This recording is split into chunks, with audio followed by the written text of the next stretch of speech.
আপোনালোকে জানে নে গণতন্ত্ৰ দিৱসত ফ্লেগ হোষ্টিং কৰা নহয় আৰু আপোনালোকে জানে নে গাখীৰ তৃণভোজী হয় নে মাংসভোজী হয় লগতে কৰোনাৰ হোৱাৰ আগতে পৃথিৱীত কোন ঠাইত ক'ত আগতে লকডাউন হৈছিল গতিকে এনেকুৱা ইণ্টাৰেষ্টিং ফেক্ট জানিবলৈ আজি ভিডিঅ'টো চাই থাকক যিটো শুনাৰ পিছত আপোনাৰ মুখৰ পৰা এটাই শব্দ ওলাব ৱাও গতিকে ভিডিঅ'টো স্কিপ নকৰাকৈ শেষলৈকে চাই থাকক আপোনালোকে জানে নে গণতন্ত্ৰ দিৱসত ফ্লেগ হোষ্টিং কৰা নহয় ফ্লেগ হোষ্টিং কৰা হয় স্বাধীনতা দিৱসত ইণ্ডিপেণ্ডেন্স ডে আপোনালোকে চাব যেতিয়া ফ্লেগখন হোষ্টিং কৰিব যায় ফ্লেগখন তলত বান্ধা থাকে আৰু প্ৰাইম মিনিষ্টাৰজনে তলৰ পৰা ওপৰলৈকে ফ্লেগখন টানি নিয়ে আৰু ওপৰত ফ্লেগখন খুলি দিয়ে কিন্তু গণতন্ত্ৰ দিৱসত এইটো নহয় গণতন্ত্ৰ দিৱসত আমাৰ যোনটো প্ৰেচিডেণ্ট যোনটো ৰাষ্ট্ৰপতিয়ে ফ্লেগখন খুলি দিয়ে আৰু ফ্লেগখন তলৰ পৰা টানি নিয়ে ফ্লেগখন ওপৰতে বান্ধা থাকে আৰু ওপৰতে খুলি দিয়ে এইটোৱে ডিফাৰেঞ্চ ইণ্ডিপেণ্ডেন্স ডেত আপোনাৰ তলৰ পৰা ফ্লেগখন ওপৰলৈকে টানি নিব আৰু ওপৰত খুলিব আৰু গণতন্ত্ৰ দিৱসত আপোনাৰ ওপৰতে খুলি দিয়ে এতিয়া যদি আমি হোষ্টিং শব্দটো অৰ্থ চাওঁ হোষ্টিং শব্দটো অৰ্থ হ'ল বস্তুটো টানি লৈ যোৱা ওপৰলৈ লৈ যোৱা সেইকাৰণে স্বাধীনতা দিৱসতে ফ্লেগ হোষ্টিং কৰা বুলি কোৱা হয় গণতন্ত্ৰ দিৱসত সেইকাৰণে ফ্লেগ হোষ্টিং কৰা বুলি কোৱা নহয় আপোনালোকৰ মনত এটা প্ৰশ্ন আহে আপোনালোকে চাই গাখীৰটো তৃণভোজী নে মাংসভোজী ভেজ হয় নে নন ভেজ গতিকে এই প্ৰশ্নটোৰ উত্তৰ বিচাৰি যাওঁ নহয় যিকোনো এনিমেলৰ পৰা যিকোনো জন্তুৰ পৰা পোৱা বস্তু সদায় মাংসভোজী বুলি ধৰা হয় যেনে কণী এইবোৰ জন্তুৰ পৰা পোৱা হয় সেইকাৰণে তাক মাংসভোজী বুলি ধৰা হয় কিন্তু গাখীৰৰ এটা সময়ত হোৱাইট ব্লাড বুলি কোৱা হৈছিল সি যিহেতু জন্তুৰ পৰা ওলাই ন সেইকাৰণে তাক হোৱাইট ব্লাড বুলি কোৱা হৈছিল কিন্তু আমি যদি চাইণ্টিফিক ৱেত চাওঁ গাখীৰৰ ভিতৰত থাকে আপোনাৰ calcium iodine protein potassium phosphorus আৰু ভিটামিন B2 আৰু B12 এইবোৰ থাকে ইয়াৰ যোনটো প্ৰটিন এই প্ৰটিনটো আপোনাৰ 82% কেচিন প্ৰটিন থাকে বাকী 18% চেৰাম থাকে এই প্ৰটিন ইমান থকা কাৰণে ইয়াক আচলতে মাংসভোজীৰ শ্ৰেণীত লৈ ল'ব পাৰিলোহেঁতেন কিন্তু ইয়াক লোৱা আপোনাৰ তৃণভোজীৰ শ্ৰেণীত কাৰণ ইয়াক নন ভেজ বুলি ধৰা হয় ইয়াক ভেজ বুলি ধৰা হয় কাৰণ যিটো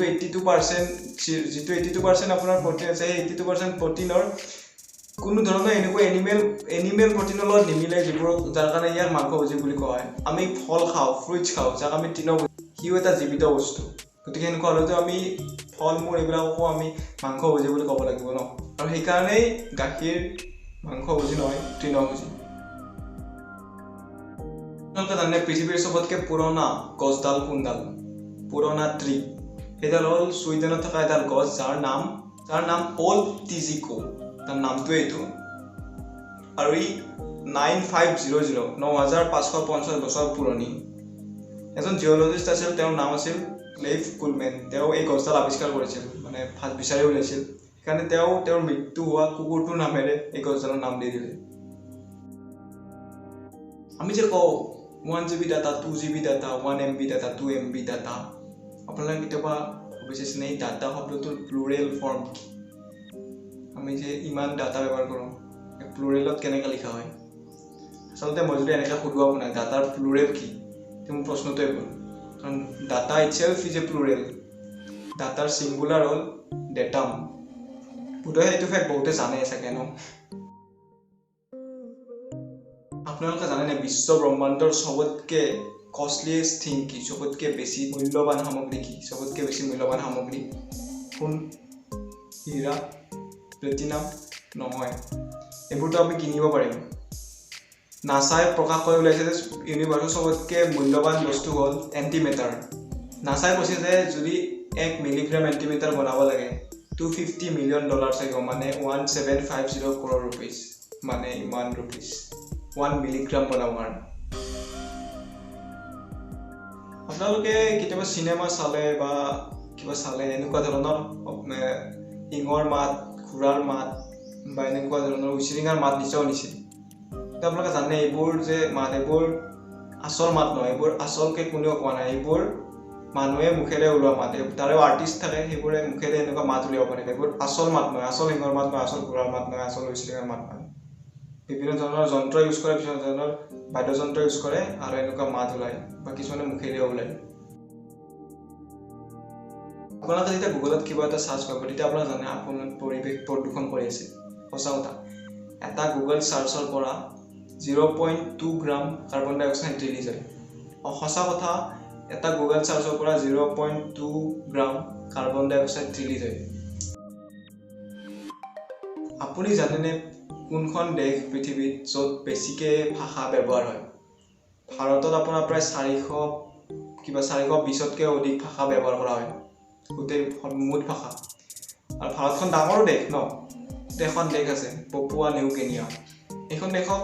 ৱৰ্ল্ডৰ চবতকৈ মোষ্ট লেংগুৱেজলি ডাইভাৰ্ছ কাণ্ট্ৰি বুলি কোৱা হয় এখন বহুত সৰু দেশ অকণমান দেশ কিন্তু সেইখন দেশত আপোনাৰ প্ৰায় 800 কিবা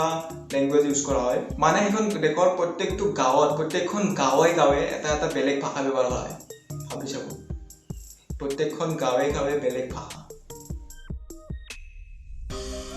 আমি যে কিবা লাগিলে এমেজনত বস্তু অৰ্ডাৰ কৰোঁ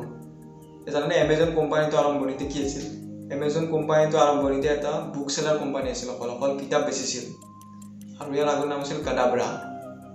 আগতে অকল কিতাপে বেচিছিল আজি আছে কৰোণাৰ কাৰণে লকডাউন চলি আছে অকল ইয়াতে নহয় গোটেই পৃথিৱীতে চলি আছে লকডাউন গোটেই পৃথিৱী লকডাউনৰ আণ্ডাৰত কিন্তু আপোনালোকে জানেনে কৰোণা হোৱাৰ আগতেও ক'ত কি কাৰণত লকডাউন হৈছিল আমেৰিকাত হৈছিল 1911ৰ কেছ এটা আছে ন 2011 চন হৈছিল তাৰে কাৰণে আমেৰিকাত লকডাউন হৈছিল এবাৰ 3 দিনৰ কাৰণে নিউ সাউথ ৱেলছত আপোনাৰ লকডাউন হৈছিল 2005 চনৰ ডিচেম্বৰ মাহত 19 এপ্ৰিল 2013 চনত এখন সিটি বস্টন সিটি তাতে আপোনাৰ লকডাউন হৈছিল সন্ত্ৰাসবাদী আক্ৰমণৰ কাৰণে 2015 চনৰ নৱেম্বৰ মাহত পেৰিছ এটা হৈছিল কিবা তাতে তেতিয়া লকডাউন হৈছিল আৰু এখন চহৰ আছে ব্ৰুছেলছ সিটি নাম সেইখন সিটিত 2015 চনত লকডাউন হৈছিল এই গোটেই তথ্যবোৰ মই এটা ৱেবছাইটৰ পৰা পাইছোঁ গতিকে ইয়াৰ ইমান সত্যতা মোৰ ইমান এটা কনফাৰ্ম নহয় দেই আমাৰ দেশৰ কাৰেন্সি কি ৰুপিজ আমেৰিকাৰ কাৰেন্সি কি ডলাৰ